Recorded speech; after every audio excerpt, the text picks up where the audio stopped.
Hey all, before this video starts, I just want to say, there's a lot of coronavirus in this video, and I mean, you should make sure you're washing your hands and stuff, stay healthy, but at the same time, jokes are a good way to cope with things. However, do not joke about the people who are actually actively dying because of it. That's just horrible. That's all. Thank you.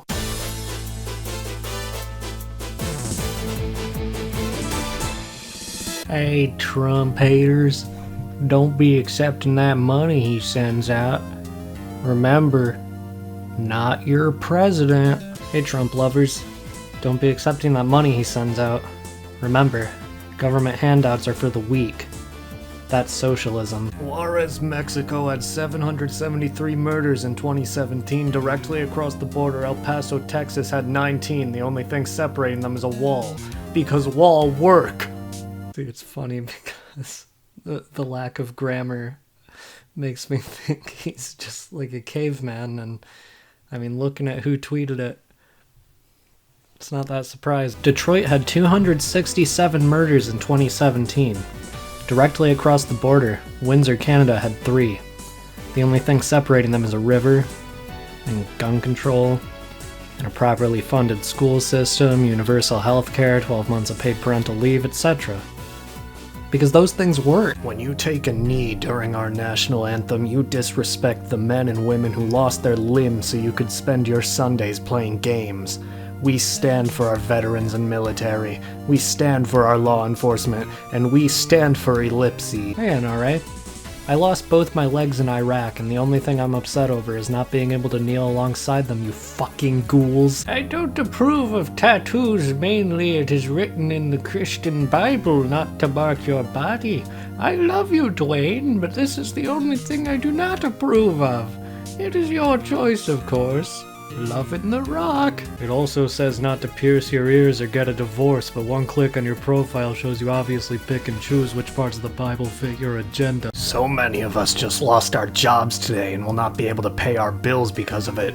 How are you going to help that? How will sacrificing us and leaving us without income and potentially places to live better help the economy in the long run?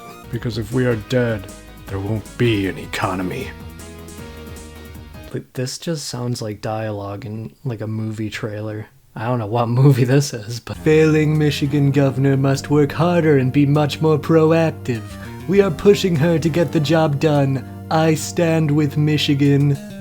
Now that I've got your attention, Mr. President, attack tweets won't solve this crisis, but swift and clear guidance, tests, personal protective equipment, and resources would.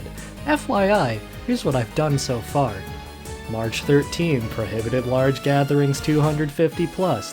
March 13, restricted entry into care facilities and juvenile justice facilities.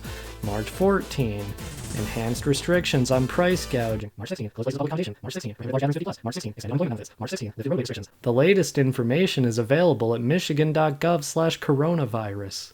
That sounds like a commercial. Gretchen. White House approved pundit says coronavirus will purge gay people. He's so far in the closet he has season tickets for all the teams in Narnia. Wow. 12 days ago I began a silent meditation in the desert. We were totally isolated. No phone, no communication, etc. We had no idea what was happening outside the facility.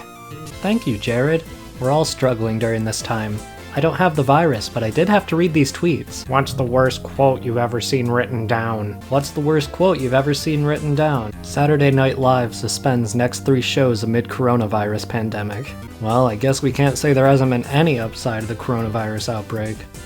Some people enjoy the show. Some people choke themselves to death for enjoyment while jacking off, too. This isn't a good analogy. Watching SNL never feels good. I enjoy SNL. Okay, boomer.